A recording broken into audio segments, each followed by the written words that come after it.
Welcome, François. Welcome for the project Cenários. Very nice having you here. Thank you for your time. My pleasure. First question. How do you keep Dorchester Collection so relevant in all these years for the luxury segment? How did you do this? I know you're many years in the group. Yes, I have been working for 25 years for the group. I started 25 years as general manager of the Plaza Athénée, and I became the chief operating officer in 2006. How to become relevant? I think, first of all, we are very lucky. We have a collection of incredible hotels located in the best city. And that's how it started, because the location of those hotels within the city where we are is ideal.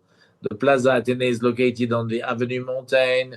The Dorchester is on Mayfair. The Beverly Hills is on Sunset Boulevard. So we are very lucky to have the property we have. Also, one thing very important, in order to stay relevant, it's the way we have been using the we care culture. We take great care of our employee.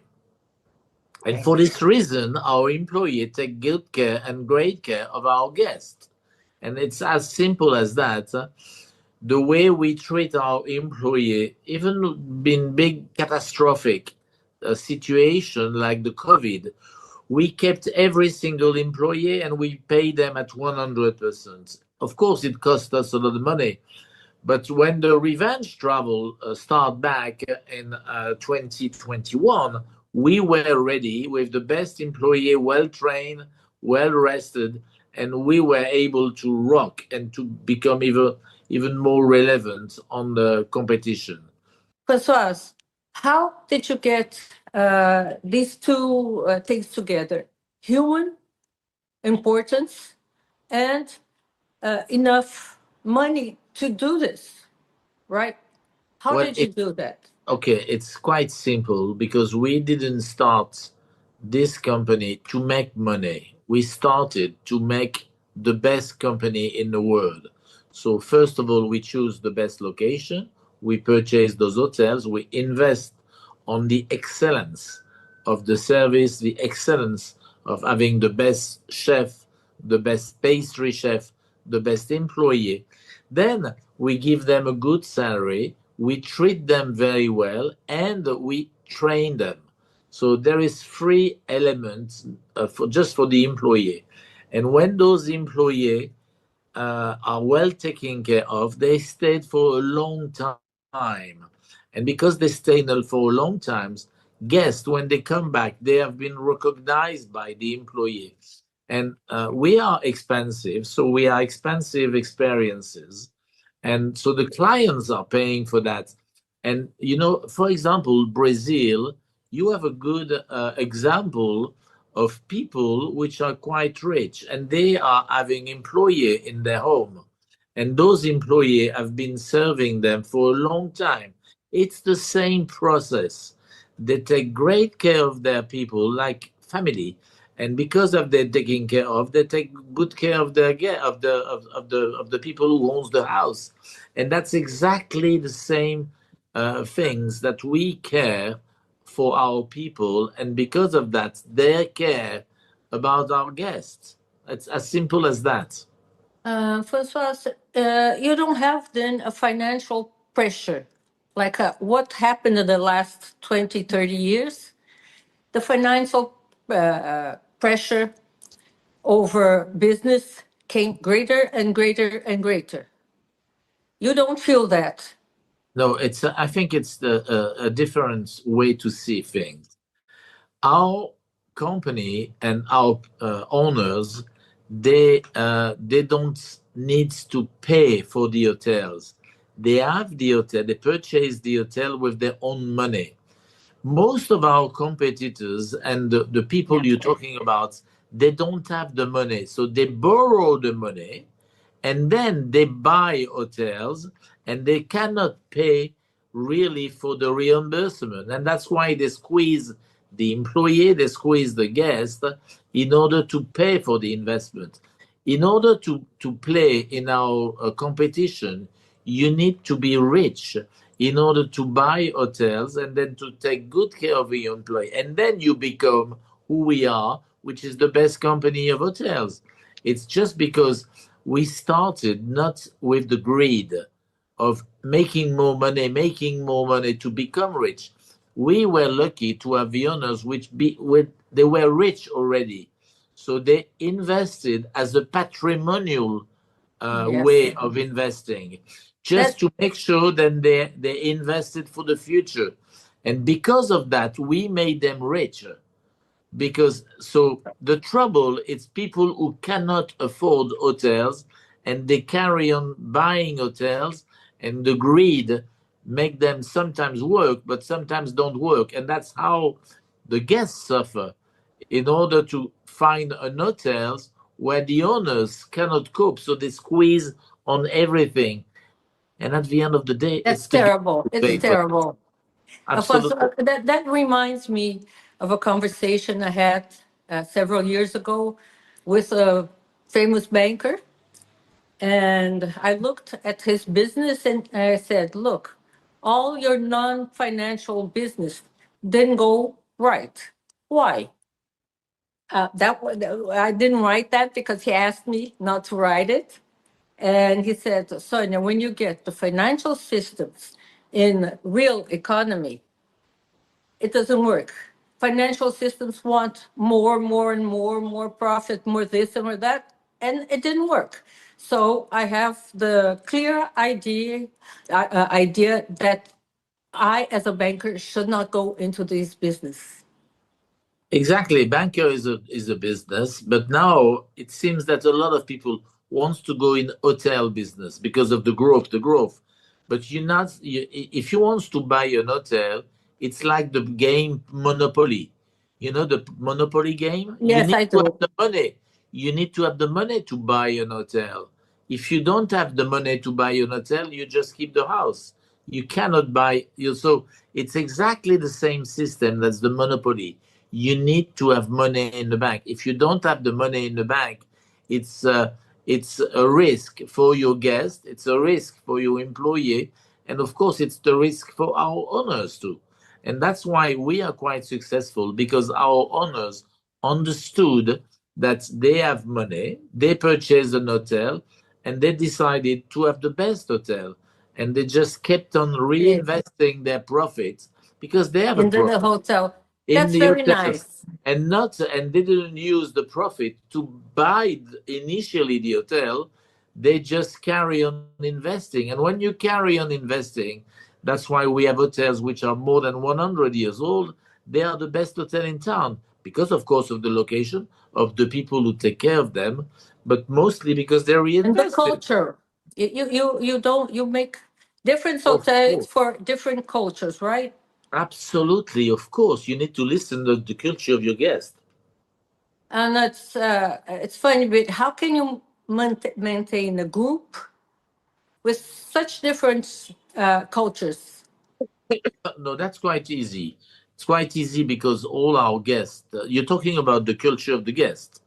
No, no, no. How, like you as a group, you how can you maintain all these hotels? How many are they? So we only have 10 hotels right now. Oh, okay, that's We, not we have that we much. have two hotels in California, three hotels in the UK, two hotels in France, two hotels in Italy, and one hotel in Dubai. Well, Latin America does interest you or No, no, no? we never found the right choice. Let's take the example of Sao Paulo. Sao Paulo is a destination not of tourism. It's a destination of corporates. It's a destination where people go to make business. So it's not really our people. Our people are going to California and London and for Paris and Milano and Rome and Dubai for leisure, and they go to the best hotel that we are having, mostly to do some shopping and to do some culture What about vacation. Rio? Rio, you never thought Rio, about Rio, that Copacabana will, Palace? oh yes, I would dream to have the Copacabana Palace. It will be a perfect fit, but sadly somebody else purchased it. Yes. How you as a leader of in all these years, what would you say for the new leaders that are coming into this business? Well, I will not tell them anything because they will become competitors, and I'm not here to help them, so I will not tell them. Okay, just tell our expectator what are the main things you destack to say to reason your success. What is the Well, reason of the oh, success? but I think first of all, you need to be passionate. I really believe Yes. that employee owners needs to be passionate by the business that they are. It's just not one other investment. It needs to be somebody who invest in that business, who love the business of welcoming people, of pleasing people. In my business, you need to enjoy pleasing others. If you are just greedy and you just want to make money, it will not work. You need to, it's a real job to be an hotel, an It doesn't innkeeper. work in any sector. If you don't have passion Well, and you like what you do, maybe you're for right, me, but I'm not too I'm not too aware about the other business.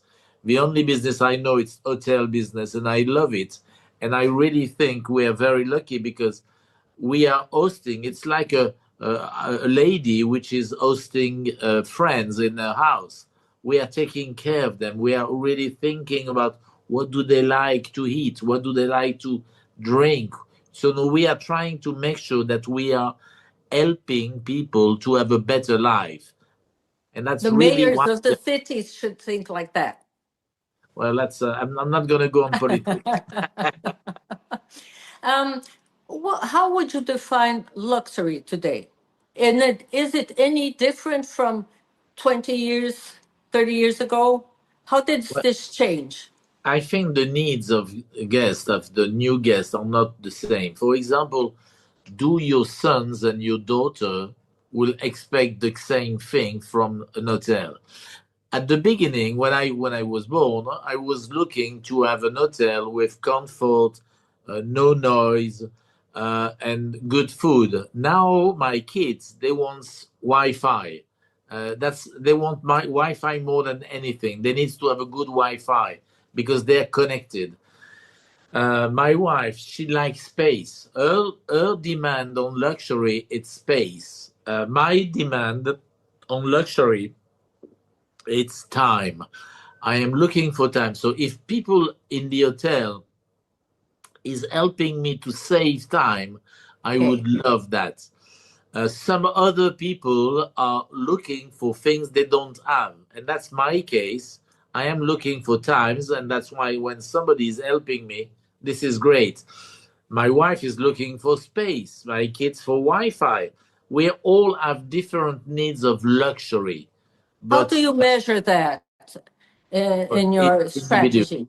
individually, you cannot please all your guests, so you need to focus at How each can you guest. do that without getting crazy? No, no, no, no, because you need structure. You need to have a CRM system in order to study your clients. You need to speak with your clients and to fill up in the data the prefer, the allergy, what do like, what do they don't Okay. like. So you need to have a big machine, which is called Nexus in our company. You need to have a big machine in order to store All data. all those data to make sure that wherever he will travel in one of our hotels, he will be satisfied with its needs. But it starts by listening to your guests. If you don't listen to your guests, you are failing. If you don't listen in life, you're failing. That's my So opinion. true. Very true. uh, Tell me something. You have all these guests in a map, right? What they like, what they don't like. do your guests go from one hotel to another when they travel?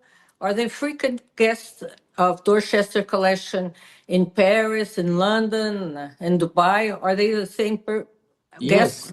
well, I have to say that we are very lucky to have a guest who come back to the same property because they really did enjoy the experience we provide them in California, in London, or in Milano or Paris. So yes, we have guests of that. We need more like that, and we need to more clients to experience that. The limit of that success is the little number of hotels we have. We only have 10 hotels, and we only have California, UK, France, and Italy, and so we only have 5 destinations out of 10 hotels, and that's a little of the pity because we have 2 hotels in Paris, 3 hotels in London. So that's the difficulties because we are You not don't, big enough. you But don't think about Japan, China, of course, yes, especially. we are building for 2028 an hotel in Tokyo, in conjunction with a partner called Mitsubishi, and Okay. they are building a very big tower, which going to be the biggest and highest tower in Japan, next to Tokyo Station, where we will build the 125 rooms hotels with a sky hill. That sky hill, it's an open hall in the building facing the Fujiyama, and it will be three Oh, story like a hill with trees and grass, and that's going to be the lobby of the hotel, which is going to be stunning at 400 meters high to have that view of Tokyo, but mostly the view on the Fujiyama from the lobby of the hotels, and we are very excited about that project. I see your passion.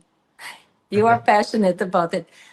China, you didn't have no project yet. Yes, we're talking to some people in China, but nothing is done yet. Australia, too far. Australia, we talked to somebody in a long time ago in Sydney, but it didn't work out. So you need to find the right partner on the land, the right partners. It's not so easy, but Sydney is a great destination for us. Yes, it's not so far. With planes now, you have planes to go on one What flight. about what about New York? New York is number one project. Absolutely. We are looking hardly for New York. Nice. Uh, how do you see the Dorchester collection in 20 years? Well, I Can you think can or this is such an uncertain world you cannot no, no, project too no, no. much. But I'm sure that we would have at least added 5 more hotels in the next 10 years. This Okay. is really something. The dilemma with our model, it's Brunei owns the land, the building, the business, the management of every single hotels they have. So that make us very heavy assets. And nowadays, all our competitors are even having a direction of light assets, and some of them no assets. And that's very dangerous because the value of the company is only based on management contracts. We have the land, we have the wall, so this makes us much more serious player than anybody else. So this You're model, owner of the land. we own Oh, the land, we own the okay. building, we own we own everything. So this makes us very serious players. Oh, since you're 25 years in the group, Yes. um, how was it before the government of Brunei bought it? It was And what separate. changed? What changed? Well, we got structure. The government of Brunei helped us to become very structured with a vision, with a mission, and with some values. So that was the demand, and that was the creation of the Dorchester Collection to find those vision, mission, and values. And that's very important to organize and to have at first. And that was very interesting and very important to get structure. So we know Okay. exactly what our owners want, what our employee wants, what our guests are looking You for. didn't have it that before? No, it was much more complicated because in the past, all the hotel, for example, the Meurice was part of Chiga. The Plaza Athénée was part of Forte Hotel. The Beverly Hills was a standalone hotel. The Dorchester was owned by an individual. So they were all separate. Okay. They were Okay. all That must separate. have been hard. It's So much when easier you when you have one, right? it's complicated to have only one hotel to spread the word around the world that you are having the best hotel. With the power of Brunei and of the Dorchester Collection, nowadays we are able to let the world know that we exist, and they can have the best experience ever in our That's hotel. I understand. Since you mentioned Plaza Athénée, that's a dear hotel for Brazilians. Lots, long years, Brazilians going. What is the secret? Okay, so first of all, it was not an accident. It was a decision that the Varig, I don't know if you're familiar with the Oh, yes, I know. so Varig was your company, your Yes. national company. And Varig had his office and its desk at the Plaza Athénée. And it started like that. In the 60s, the Varig decided to open its branch in France in the lobby of the Plaza Athénée. Then we also had some very famous rich Brazilian who purchased apartments around the Plaza Athénée.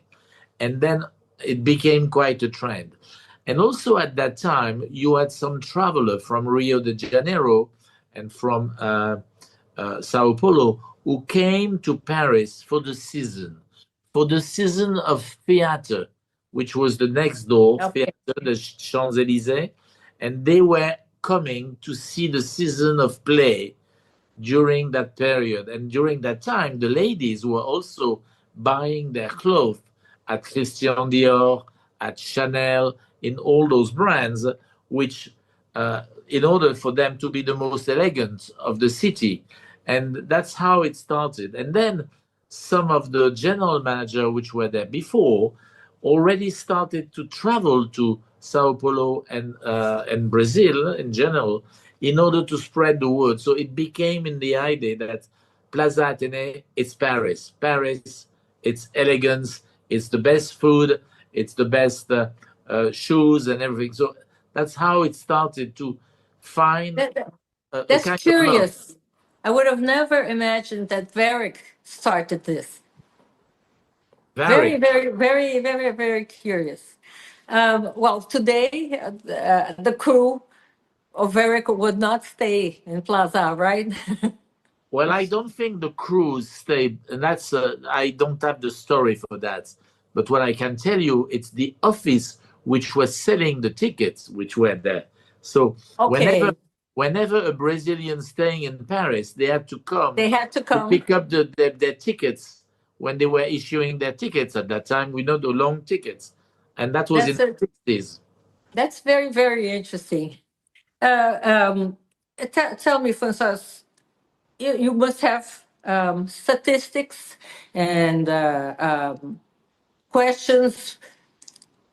How do how important are Brazilians, the Brazilian client for Dorchester Collection?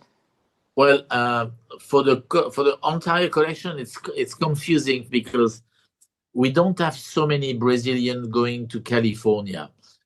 None. Most of the Brazilian who travel, they go to Miami and they go to New York and they go to Paris. We also have some Brazilians who go to Rome, maybe for religious purpose, and Milano for business, but a few. To give you a figures, at the Plaza Athénée, we have 16% of our clientele coming from Brazil. That's a lot. That's a lot. I agree with you. And they're That's a very lot. elegant, and we love the Brazilian. François, oh, who is your main client? Is North, there an North origin? America. North America. North America. Yes, North America. Really. Chinese today are not over your No, hotels. the Chinese government do not encourage their citizens to travel. The Chinese government is asking their citizens to spend their money within their country. Tell me something about you. Huh? Can you tell us a very surprising experience you had in all these years? The most surprising, there's not a most surprising, but something you keep in mind? Oh, something I would like to share with you. It's when I finished my scholarship in Switzerland, my mother sent me in England, and I became a waiter and then a head waiter in an hotel called the Grosvenor Hotel in Chester. That hotel was owned by the Duke of Westminster, who is the richest man in England. And at that time, the butler for the Duke of Westminster, the footman, the butler, had a heart attack. So somebody had to replace him on the spot. And I became, for 6 months, the replacement of that gentleman. And I became the butler for the Duke of Westminster. And during that time, the daughter of the Duke of Westminster, Leonora, got married with Lord Lichfield, the cousin of the Queen. And I was, as a little Frenchman, serving during the course of the wedding several so incredible people. The main one was the Queen of Elizabeth, the Queen Mother, the daughter of the Queen Mother, which is Margaret. We also had Princess Anne, which was there, and the Linleys, which are the daughters, the child of Princess Margaret. And I was there, and I in the chateau, in the big castle, and they had the official picture. And immediately when they came out of the door, after taking the official picture with the groom and the bride, they appear, and guess who was in front of me? A little Frenchman, the Queen. Because we don't say the Queen, we never mention the Queen of Belgium, the Queen of Sweden. It's the Queen of England. And she was facing me. And I was there in front of her with a tray, and I said, Mom, would you like a glass of champagne?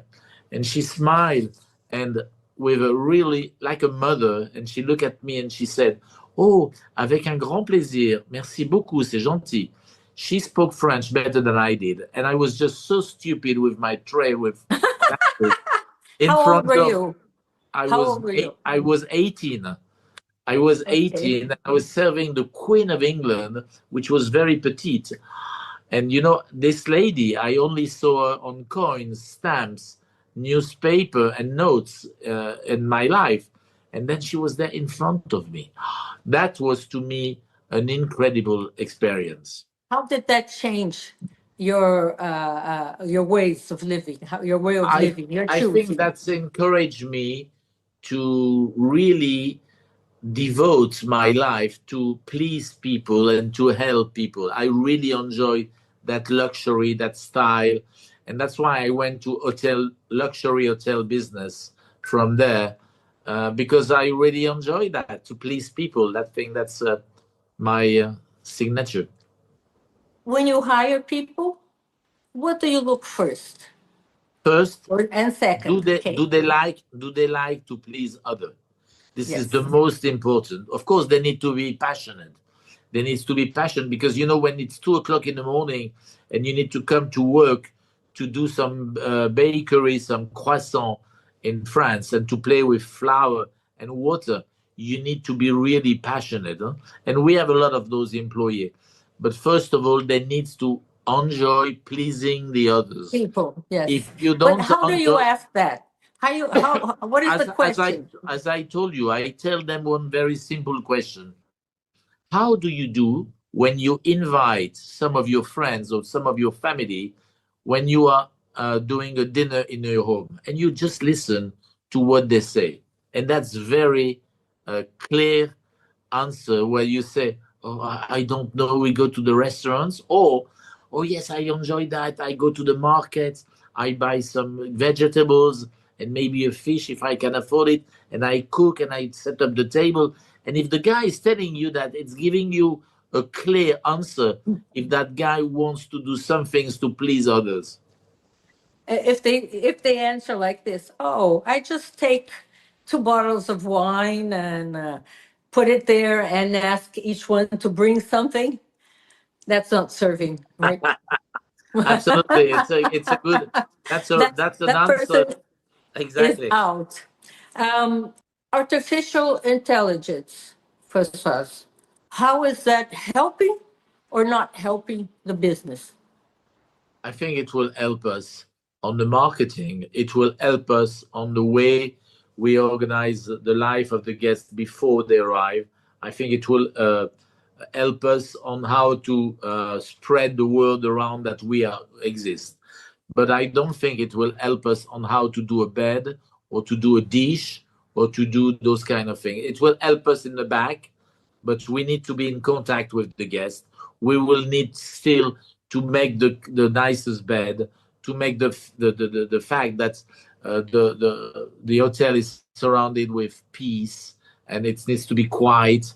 So that's, to me, what's the AI is going to bring us.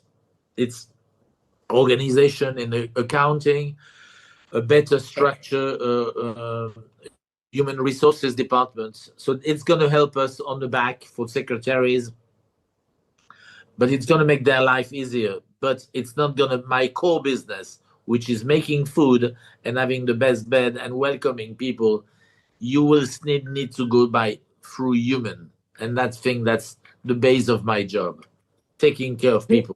Human naturality, right? Not Absolutely. intelligence. Francois, we're coming to the end of our interview. I would like you to, in one sentence, okay, tell me what is luxury for you? In one sentence. Luxury Can you resume that? Luxury for me, it's time. Luxury because I don't have time, and I think that's most of my clients. They don't have time. So luxury is time. I need to give more times to my employee. I need to get some more times for me and for my guest. I think that's very important. Time. Luxury is time And, because and we are. that Yeah. and that was always a meta, No. something. No, it became more and more essential now because people are running. We are too impatient. That's why time is the most. You need to give time to the people. You need to make your hotels a peaceful area where they can spend times of their own for themselves. So we need to facilitate the lifestyle of the guest in order for them to have more times for them. The time will be a gift for them. Francois, I just love this conversation. Very Me too. nice. Me too. Thank Thank you. you. Thank you very much for your time. My pleasure. Thank you, Sonia. Namaste. Thank you. Bye bye. Bye bye.